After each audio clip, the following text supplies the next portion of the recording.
The scent of pine and royal authority floods the great hall, a tidal wave of power that makes the very stones vibrate. For most, it is a scent of security, of leadership. For me, it is the smell of a cage I can never escape. I am Lyra, an Omega of the Shadow Moon Pack, and my world is defined by the aromas of servitude, bleach on my hands from scrubbing floors, yeast from the kitchens, and the cloying, indifferent perfumes of the high-born she-wolves I am forced to serve. My own scent is so faint it might as well not exist. A whisper of winter frost and snowdrop, easily lost in the noise of the pack. They call me wolfless, a flaw, an embarrassment. My inner beast is a silent, shivering thing, a ghost within my own skin. Tonight is the Alpha King's choosing. Alpha Kyle, a king whose power is so immense it is a physical presence in the air, will select his Luna from a dais of glittering, perfumed candidates.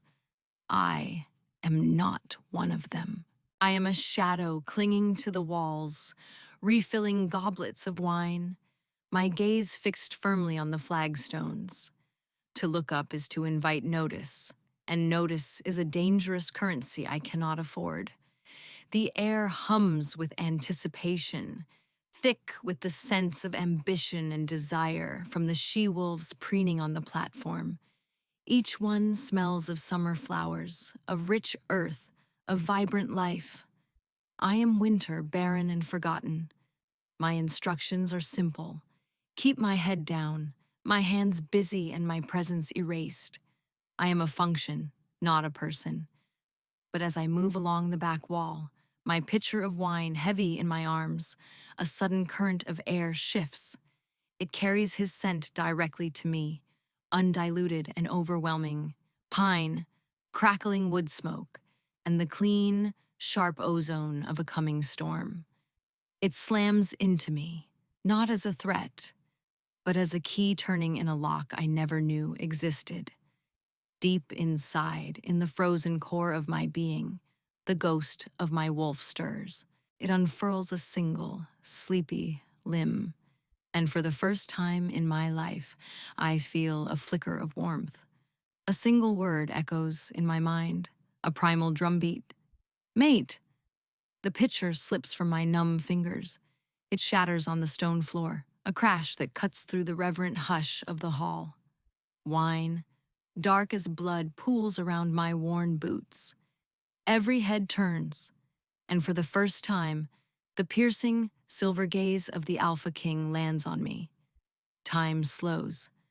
The world narrows to the space between us. I see his nostrils flare, his powerful body go rigid. The scent of a raging blizzard of ancient ice and starlight explodes from me, a power I did not know I possessed. It is my scent, my true scent, awakened by his. It reaches across the hall and claims him. His eyes widen, a flicker of raw shock, of primal recognition that mirrors my own. His wolf, I can feel it, is roaring his acknowledgement. Mate, ours, claim. Hope is a cruel, stupid thing. For a single, breathtaking second, it blooms in my chest. He sees me.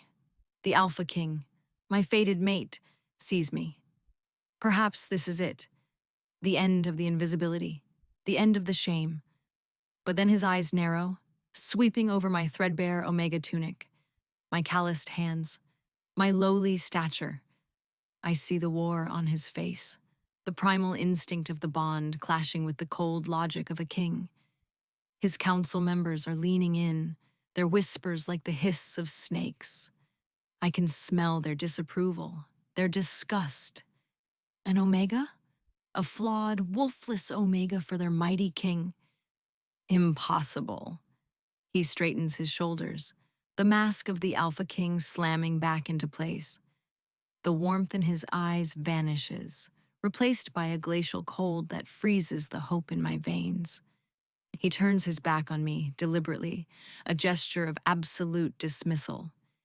He faces the dais, his voice booming through the now silent hall, each word a hammer blow against my soul. I, Alpha King Kale of the Shadow Moon Pack, have made my choice. He does not look at me again. He extends a hand to the most beautiful, most politically advantageous she-wolf on the platform. Lady Ilara, daughter of the Silverstone Alpha, will be my Luna. The hall erupts in cheers. The pack celebrates his choice, their relief a palpable scent in the air. Ilara, triumphant and smug, glides toward him. Her scent of hothouse rose as a sickeningly sweet poison. I am left standing in a puddle of spilled wine, the shards of the pitcher a perfect metaphor for my shattered heart. The bond, newly awakened, screams in agony inside me. It feels like a physical wire connecting our chests has been violently severed, leaving a raw, bleeding wound. The rejection is not just an emotional slight, it is a spiritual violence. My wolf, that tiny flicker of warmth, whimpers and retreats into its icy prison, colder and more silent than ever before. He did not just choose another. He publicly denied the will of the moon goddess herself, and in doing so, he announced to the world that I was worth less than nothing. The rest of the night is a blur of pain. I am shoved back to the kitchens, the object of whispers and scornful glances. My shame is a physical cloak, heavy and suffocating. The wedding ceremony is immediate, a grand affair solidifying the alliance.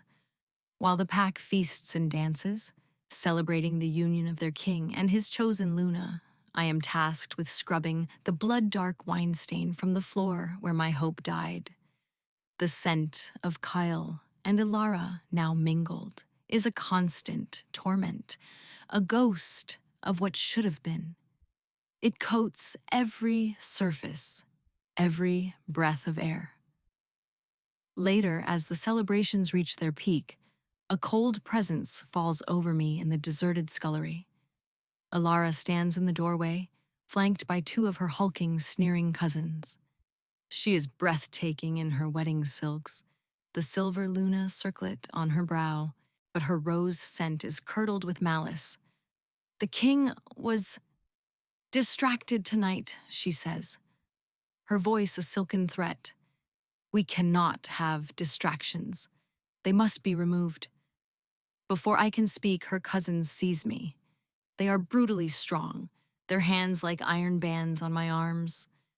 I am dragged out of the kitchens, through a back door, and into the biting cold of the winter night. The snow crunches under my feet as they haul me toward the edge of the territory, toward the churning, black water of the Serpent River. The river is choked with ice floes, a deadly, freezing current that marks the boundary of our lands. No one survives the serpent in winter. The pack needs a strong Luna, Ilara says, her breath pluming in the frigid air. Not a flawed, wolfless runt. You are a stain on his reign. She gestures to the river.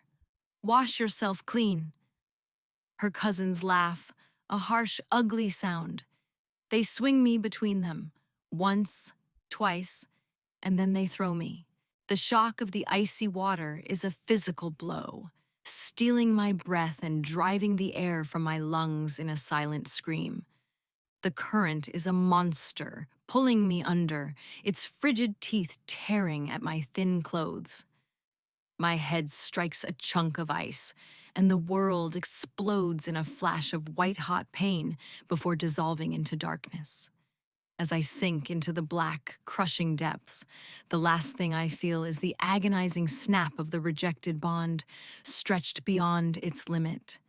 I am alone, rejected, and dying. This is my end. But as the last of my consciousness fades, a strange thing happens. The water around me, the very essence of my death, begins to feel familiar. The cold does not burn anymore. It cradles, deep within me, in the place where my wolf should be. Something else awakens. It is ancient, vast, and powerful. It is not wolf. It is winter itself. and it whispers a single, defiant word: live. 3 months later, I awaken to the scent of pine needles and frosted earth. My body aches, a deep, resonant thrum of bones that have been broken and mended. I am in a cave, wrapped in thick, warm furs, a small fire crackling nearby. An old woman sits by the fire, her face a roadmap of wrinkles, her eyes the pale, milky blue of a frozen lake. She stirs a pot, the aroma of herbs and roasting meat filling the small space. She does not look up as I stir. "The river gave you back," she says, her voice like the grinding of glaciers. "It has not done that in 1,000 years. It means the old blood has returned." She finally looks at me, and her gaze is piercing, seeing far more than the Omega girl I was. "You are not wolfless, child. You are something more. The wolf within you was merely a seed, waiting for the right soil. The river was your soil." Her name is Morwen, and she is a hermit, a keeper of the old ways, cast out from the modern packs generations ago. She teaches me that my lineage is not from the wolves of the forest, but from the Winter Fae, the first shapeshifters who commanded the ice and snow. My ancestors ruled this land when the mountains were young. Their blood runs thin in the modern packs, a forgotten magic. But in me, it runs true. The trauma of the rejection, the shock of the frozen water did not kill me. It cracked the shell around my dormant power. The next year is one of brutal transformation. Morwen trains me without pity. I learn to draw the cold into myself, to make it a weapon. I run through the frozen forests until my lungs burn, my body growing lean and hard. I learn to hunt not with teeth and claws, but with shards of ice that I can summon from the air. I learn to command the frost, to weave it into shields, to walk on the surface of the frozen river that was meant to be my grave. The meek, shivering Omega is scoured away by hardship and fury, replaced by a woman forged in ice. My inner beast is no longer a silent ghost. It is a magnificent creature, a great white wolf made of blizzard and moonlight, its paws silent on the snow, its eyes chips of sapphire. She is not a common wolf. She is a lichen of the north, an elemental. "We are power," she growls in my mind, her voice the rumble of an avalanche. "We are vengeance." One day, Morwen takes me to a hidden valley, a place shielded by ancient magic. In the center of the valley is a frozen waterfall, and within the ice, a throne is carved. As I approach, the air crackles with energy. The beasts of the forest, snow leopards, great horned owls, white-furred bears, and a pack of magnificent ice wolves, emerge from the trees. They do not attack. They watch me with intelligent, ancient eyes. They bow their heads. They recognize the scent of their true sovereign, the scent of winter, of glacial ice, of the north wind itself. It pours from me now, a mantle of indisputable authority. I am no longer Lyra, the rejected Omega. I am the Winter Queen, and these are my subjects. I take my seat on the throne of ice, the cold seeping into my bones, not as a threat, but as a welcome home. My name is Kull, and I am a king living in a private hell. It has been over a year since my wedding, a year since I cast away my fated mate for the sake of duty and pride. I chose Alara, a perfect political match, a Luna who is beautiful, highborn, and utterly empty. Our bond is a hollow sham, a mockery of the real thing. There is no spark, no intuitive connection, no sense of coming home. When I touch her, I feel nothing. When she speaks, her words are just noise. My pack sees a strong king with his beautiful Luna, but my wolf knows the truth. He is my tormentor. Every night he paces the cage of my mind, snarling his disgust, his grief. You killed her, he growls, the accusation a constant grinding agony. You threw away our soul for a crown. He shows me her face in my dreams, her wide, terrified eyes in the great hall, the scent of her fear and betrayal. I wake up gasping, the phantom scent of winter frost and snowdrop clinging to me, a ghost I can never exorcise. They found her tunic snagged on a branch downriver weeks after she vanished. They told me she ran away, unable to bear the shame. But my wolf knows. He felt the bond stretch, strain, and then go terrifyingly silent. Not broken, silent, as if she were in a place he could not reach. The silence is worse than the pain of a clean break. It is a constant, aching void where her soul should be. The pack is suffering. My judgment is clouded, my temper short. My senses are dull, my strength diminished. An alpha without his true mate is a fractured king, and my weakness is a rot spreading through the heart of Shadow Moon. Fights break out more frequently, hunts are less successful, and a palpable sense of unease hangs in the air. Alara does nothing to soothe it. She only cares for her status, for the silks and jewels of a queen. She is a barren queen for a barren king. My wolf howls his misery, and I have no choice but to listen. I am sitting by a frozen stream deep in my territory, seeking a moment of peace that never comes. My wolf is quieter today, a sullen, wounded presence. A new scent on the wind catches my attention. It is unfamiliar, but strong with the calm authority of an alpha. A moment later, a massive gray wolf pads silently out of the trees. He is larger than any wolf in my pack, with intelligent amber eyes. He watches me for a moment before shifting, the sound of popping bones and stretching skin echoing in the quiet woods.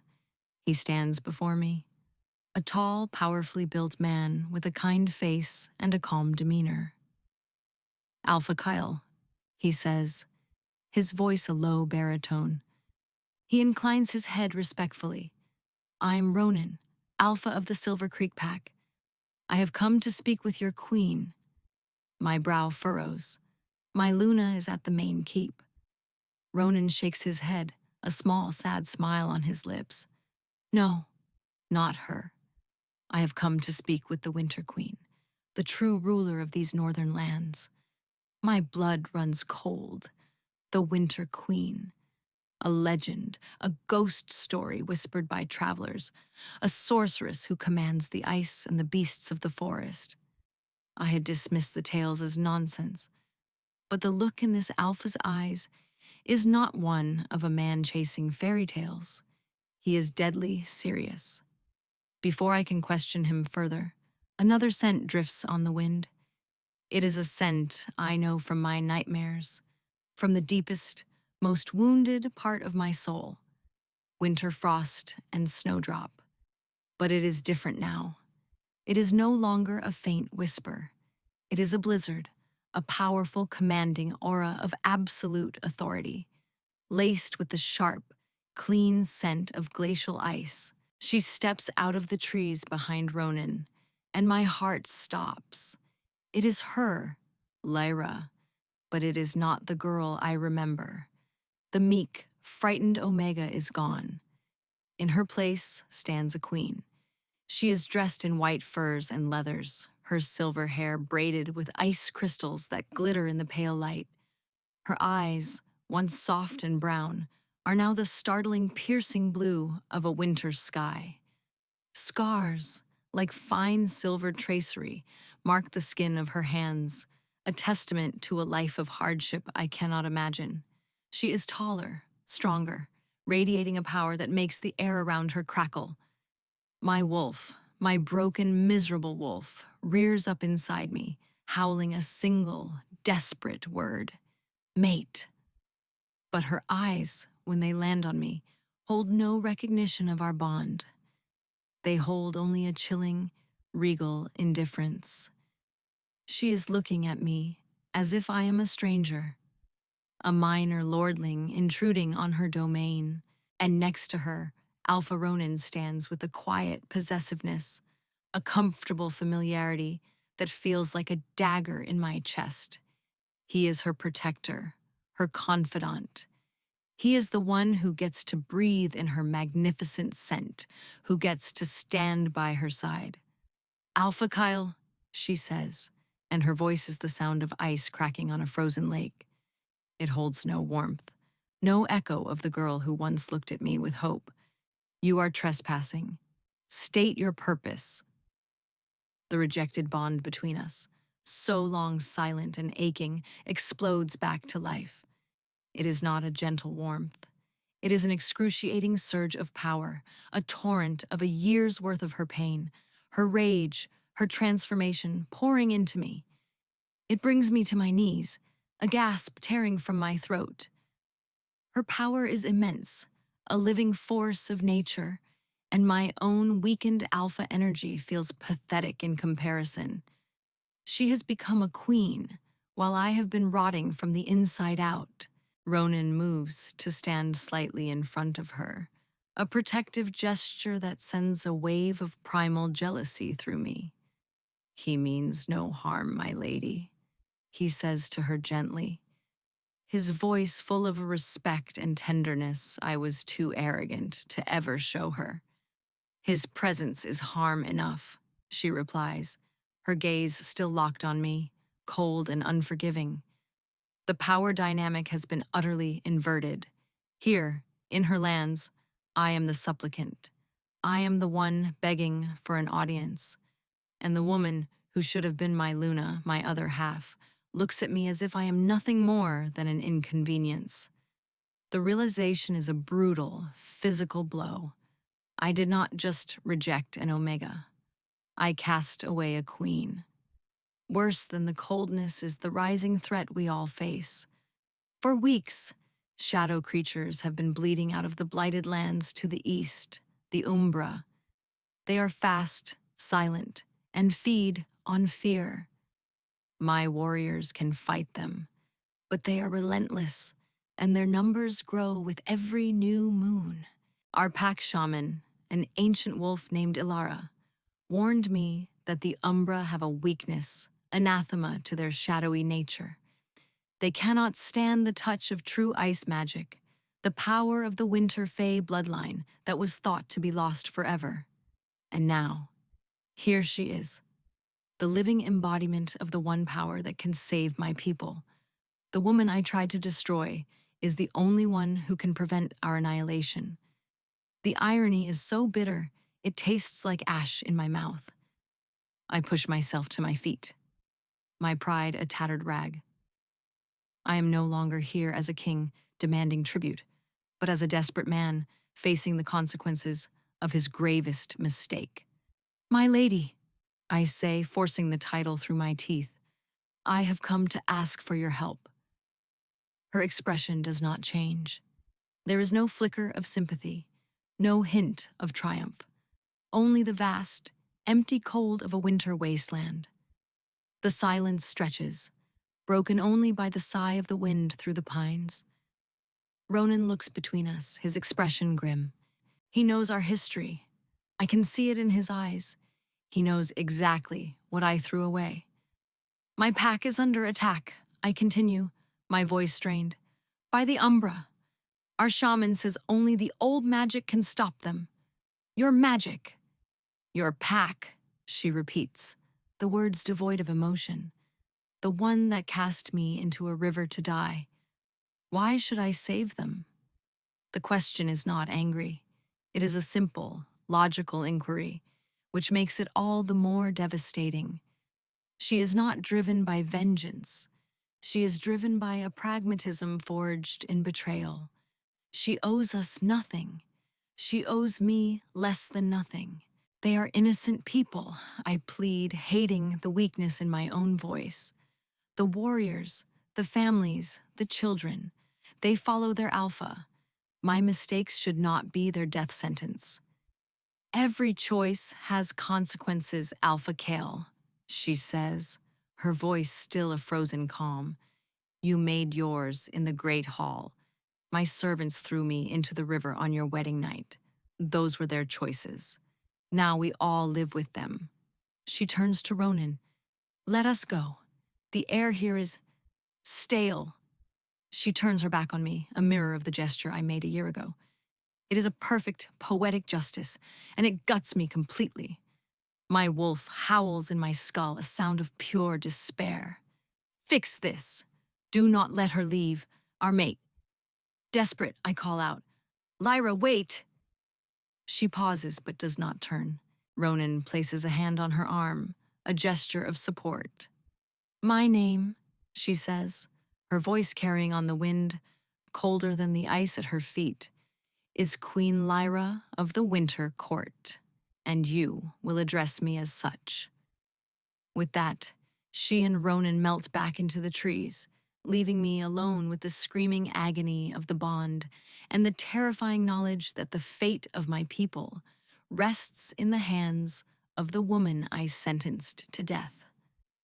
Her cold authority is a wall of ice, and my desperate longing is a pathetic fire, sputtering and dying against its vastness. I have to find a way to convince her, not just for my pack, but for the shred of a soul I have left. The Umbra attacks grow more frequent, more brutal. They are testing our defenses, their shadowy forms flitting at the edges of our territory, leaving trails of fear and death. My warriors are exhausted, their morale crumbling. Ilara, my chosen Luna, offers no comfort. She frets about the state of the keep's tapestries and complains about the scent of blood in the air, her vanity a grating insult to the sacrifices being made. She is a queen of appearances, useless in the face of true crisis. I am forced to seek out Lyra again, not as a king, but as a desperate petitioner. I travel to the edge of her domain, bearing a flag of truce, and formally request an audience. Her ice wolves escort me, their silent, blue-eyed judgment a constant pressure on my back. They lead me to her throne room, the cavern of the frozen waterfall. It is a place of breathtaking, austere beauty. And there she sits, on her throne of ice, Ronan at her side, her court of winter beasts arrayed before her. The power in the room is palpable, ancient, and wild. It makes my own alpha authority feel like a child's tantrum. She agrees to an alliance, not out of forgiveness, but out of strategy. The Umbra will not stop with your lands, she says, her voice echoing in the ice-walled chamber. They are a plague that must be purged. I will fight with you, not for you. My forces will protect this region, which happens to include your territory. The terms are non-negotiable. The terms are harsh. I must cede a northern portion of my territory to her court. I must provide her forces with supplies, and I must submit to her authority in all strategic matters concerning the Umbra. I, the Alpha King, must kneel to her command. My pride screams in protest, but my desperation and the silent, pleading voice of my wolf force me to agree. I accept your terms, Queen Lyra. And so begins our forced proximity. We meet in a war tent pitched on the border between our lands, maps spread out on a table between us. The air is thick with tension, a constant thrumming hum of the bond we both try to ignore. For her, it seems easy. She is all business, her strategic mind sharp and clear. She points to the map, outlining troop movements, identifying weaknesses in the Umbra's patterns with a chilling clarity. For me, it is torture. Her scent fills my lungs, a constant reminder of what I lost. I watch the way her brow furrows in concentration, the way she absently touches a silver scar on her hand. I am drowning in regret. Ronan is a constant presence at her side, her trusted general, her confidant.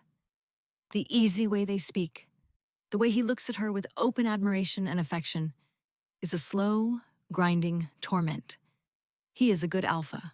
He is patient, kind, and strong. He is everything I was not. He is worthy of her. The thought is a poisoned dart in my heart. My wolf snarls with a jealousy so potent it is a physical sickness. Ours. She is ours. But my human mind knows I forfeited that right.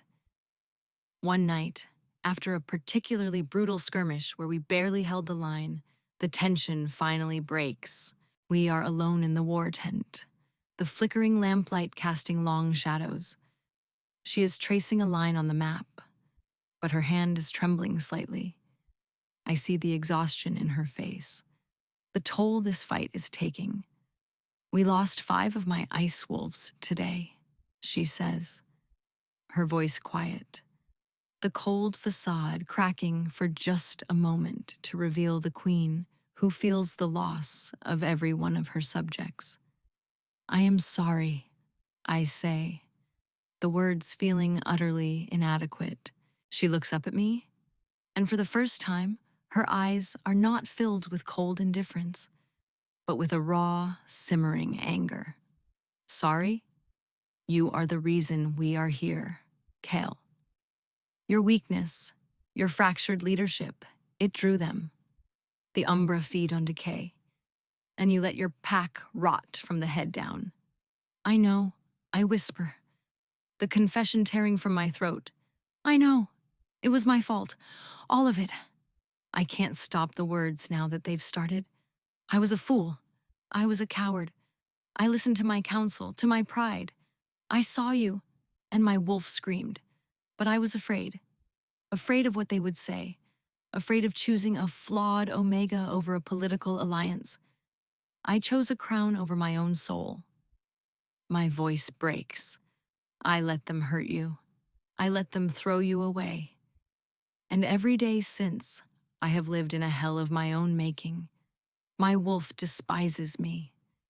The silence from our bond, it has been a constant agony. I thought you were dead, and I deserved it. I deserved to live with that pain for the rest of my miserable life. Tears are streaming down my face, hot and shameful. But I don't care. She needs to know. She needs to understand the depth of my regret. I take a step toward her, but she holds up a hand, stopping me. Her expression is unreadable. The anger replaced by something more complicated, something weary. Your regret does not change what happened, she says, her voice soft but firm.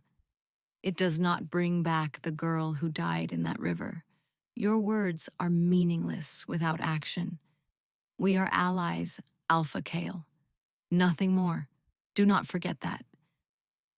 She turns and sweeps out of the tent, leaving me alone with the weight of my confession hanging in the air. It was not a plea for forgiveness. It was a statement of fact, and it changes nothing between us. A few days later, I see Ronan and Lyra speaking near the edge of the woods. I am too far to hear, but I can read their body language. He reaches out, gently touching her cheek. She does not pull away, but there is a sadness in her posture. He speaks for a few moments more, then leans in and presses a chaste, respectful kiss to her forehead. He gives her a sad smile, then shifts into his great gray wolf form and disappears into the forest, heading back toward his own lands. Lyra stands there for a long time, watching him go. When she finally turns, she sees me standing there. Her face is a mask of sorrow. He is gone, she says, her voice barely a whisper. Why? I ask, my heart pounding. He said he would not be a second choice, she replies, her gaze distant. He said that he could offer me a life of peace and respect, but he could never compete with the call of a fated bond, no matter how damaged. He told me I deserved to be whole, and he would not stand in the way of that, even if it meant my wholeness was with you. She finally looks at me, her eyes clear and sharp. He is a better man than you will ever be, Kale. She is right. Ronan's dignified exit, his genuine concern for her happiness above his own, highlights my own selfish cowardice in stark relief. He helped her heal, showed her she was worthy of kindness, and then stepped aside, refusing to be a placeholder. He has left the choice entirely in her hands, and I am left standing before her, a king with nothing left to offer but a broken heart and a kingdom on the brink of collapse. The stage is set for the final battle, not just against the Umbra, but for the soul of the woman I betrayed. The final assault comes at dusk. A blood-red sun bleeds across the horizon as the Umbra swarm out of the blighted lands, a tide of living shadow and silent malice. They crash against our defenses, their ethereal claws tearing at our makeshift barricades. The battle is chaos, a whirlwind of snapping jaws, flashing steel, and Lyra's shimmering blades of ice. She fights like a Valkyrie, a whirlwind of white fur and deadly frost, her ice wolves moving with lethal precision at her side. I fight with the desperation of a man with nothing left to lose, my wolf and I finally united in a single purpose: protect her. We are pushed back, step by step, toward the main keep of Shadowmoon. The sheer number of Umbra is overwhelming. In the chaos of the courtyard, I see Alara. She is not fighting. She stands near the great gate, her face a mask of triumphant glee. A hulking Umbra creature, larger than the others, with glowing red eyes, their master, stands beside her, not as a foe, but as an ally. "It was you!" I roar, the realization hitting me like a physical blow. "You made a pact with them." "Of course I did, you fool," she shrieks, her beautiful face twisted into a snarl of pure hatred. "I secured my position. They promised me real power, not the hollow title of being your Luna. They were supposed to get rid of your little Omega pest for good, but she just had to come back." Her eyes fix on Lyra, who has frozen, taking in the scene. "Now, you will all die, and I will rule over the ashes with a real king." The Umbra Master lets out a screech that rattles the stones and surges forward straight for Lyra. She is the only real threat to it, the only source of the ice magic that can cause it true harm. My warriors are occupied. Her ice wolves are pinned down. She is alone. She raises a shield of ice, but the creature slams into it with impossible force, shattering it and sending her stumbling backward. Everything slows down. I see the creature raise its shadowy claw, dripping with a black ichor that sizzles where it touches the ground. I see the look of grim determination on Lyra's face as she prepares for the blow. My wolf screams a single, undeniable command: "Protect. Ours. Now." I do not think. I act. I launch myself across the courtyard, a desperate flying tackle. I slam into Lyra, knocking her out of the way as the Umbra's claw descends. It rips through my back and shoulder, a pain so blinding, so absolute, that my world dissolves into white fire. I crash to the ground at Lyra's feet, the hot, sticky wetness of my own blood soaking my tunic. The black ichor of the Umbra's poison burns through me, a cold fire that is already extinguishing my life force. Lyra scrambles to my side, her eyes wide with shock. "Kyle!" I look up at her, my vision blurring at the edges. The pain is immense, but it is distant. All that matters is her face, the scent of her, the fact that she is safe. It's all right, I gasp, blood bubbling on my lips. As long as you live, that's all that matters. The Umbra Master looms over us, preparing for another strike.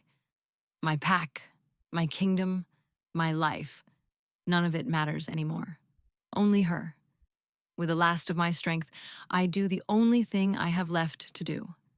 I have confessed my regret. But that was just words.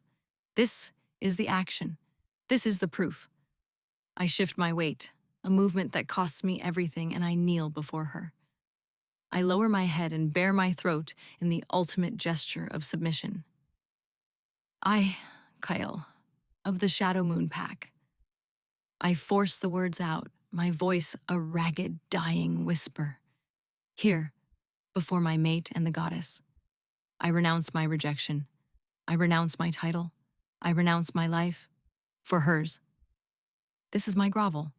Not a plea to be taken back, but a final absolute act of service. My life. For hers. It is the only gift I have left to give. I close my eyes, waiting for the end. The courtyard is silent, and the sounds of battle faded away. I can feel the cold presence of the Umbra Master above me, and the warmth of Lyra's nearness beside me. A tear, hot and unexpected, splashes onto my cheek. I open my eyes. Lyra is looking down at me, her face a storm of conflicting emotions. Her own inner beast, the magnificent white lichen, is roaring in her mind. I can feel its power reaching for me, for its mate. Claim. Heal. Ours. Her human mind is at war with it, the pain of my betrayal fighting against the primal truth of our bond. She sees the sincerity in my eyes, the finality of my sacrifice. She sees the man I have become, forged in the fires of my own regret. The Umbra Master screeches, impatient, and lunges, but it never reaches me. Lyra moves, a blur of white and silver.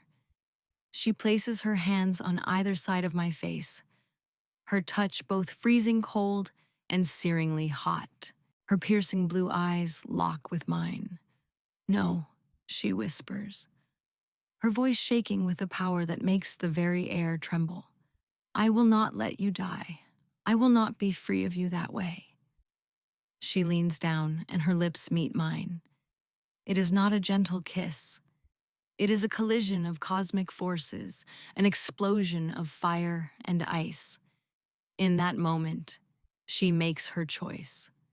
She does not forgive the man who broke her, but she accepts the man who is willing to die for her. She accepts the bond. A cataclysm of power erupts from our point of connection. It is blinding, overwhelming. The severed threads of our bond do not just mend, they are reforged in a crucible of elemental energy, stronger and more brilliant than before. Her ice magic pours into me, a cleansing, freezing fire that neutralizes the Umbra's poison. My alpha strength, my life force, surges into her, anchoring her wild power. We are two halves of a whole, a perfect, terrifying balance of fire and ice, darkness and light. We rise together, no longer two separate beings, but a single, united force. The air around us glitters with frost, and flames lick at my hands.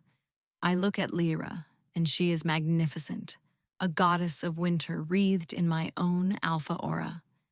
She looks at me, and I know she sees the change in me, the humility that has replaced my arrogance. The Umbra Master recoils, hissing, its red eyes wide with something that looks like fear. You chose poorly, Ilara, Lyra says, her voice now a duet of my growl and her icy command. Ilara, seeing her master falter, tries to flee, but a wall of impenetrable ice shoots up from the ground, trapping her. We turn our combined attention to the Umbra Master. It lunges, a desperate final attack. Lyra extends a hand, and the ground beneath the creature freezes solid, trapping its shadowy limbs. I step forward, my hands wreathed in the golden fire of a true Alpha King, a power I have not felt since before my rejection. I place my hand on the creature's frozen form. My fire, amplified by her ice, causes it to shriek, its form destabilizing, unable to withstand the clash of two such potent opposite magics. It dissolves into nothingness, its dying scream echoing across the silent courtyard. With the fall of their master, the remaining Umbra disintegrate, their shadowy forms dissolving into harmless wisps of smoke. The battle is over. The silence that follows is broken only by the weary gasps of the surviving warriors. They stare at us, at the woman of ice and the man of fire, standing together over the spot where their greatest enemy fell. They see the power radiating from us, the undeniable truth of our completed bond. One by one, my warriors, her ice wolves, her forest beasts, they all drop to one knee. They bow not just to me, and not just to her, but to us. Ilara is brought before us, trapped in a cage of Lyra's ice. She spits and snarls, her beauty vanished, leaving only her ugly ambition. You will not hold this, she seethes. He will tire of you, little Omega. He always does. I step forward, Lyra's hand in mine. Our combined power is a palpable cloak around us. She is no Omega, I state, my voice ringing with an authority I have only just truly earned. She is the Winter Queen, and she is my Luna, my equal, my Empress. I look down at Ilara, my face hard as stone. You will be imprisoned in the ice cells beneath the keep, where your treachery can harm no one ever again. She screams curses as my guards drag her away, her voice fading into the depths. The aftermath is a long and arduous process of healing. We rebuild the keep, tend to the wounded, and mourn the dead. The Northern Territory I ceded to Lyra is no longer a separate land, but the heart of our now joined domain. The Shadow Moon Pack and the Winter Court are united, not by politics, but by the undeniable power of their leaders' bond. I never take back the title of sole Alpha King. We rule together. Her wisdom and elemental power temper my strength and passion.